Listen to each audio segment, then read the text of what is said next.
Председателот на владата за спроведување на изборите денес во рамки на акцијата Ден на дрвото засади дрвце во градинката Звездичка во Кочани. Тој истакна дека по 14 пат се продолжува традицијата со што уште повеќе се делува за подигнување на јавната свест од потребата за пошумување. За наредниот период ние планираме секоја година во Република Македонија да се засадуваат по 5 милиони садници преку оваа акција. Се разбира, значи, од тоа очекуваме дека еден добар дел тие ќе се зафатат и ќе бидат сведоци на една наша грижа кон животната средина, бидејќи со ова ја промовираме нашата одговорност за заштита на животната средина како држава, како граѓани и сметаме дека на еден правилен начин обезбедуваме здрава околина за живење.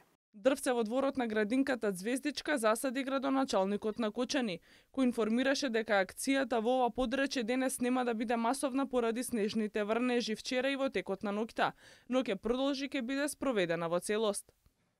Ние имаме засадување на 17 хектари, засадување воглавном со зимзелени дрвца од типот на смреча и ела и акцијата континуирано ја водат и шумското стопанство Осогово од Кочани и граѓаните на општината Кочани. Од 2008 година, кога започна акцијата Ден на дрвото, досега се пошумени 13.000 хектари со 35 милиони садници, а годинава пошумени ќе бидат 503 хектари со 2,6 милиони дрвца.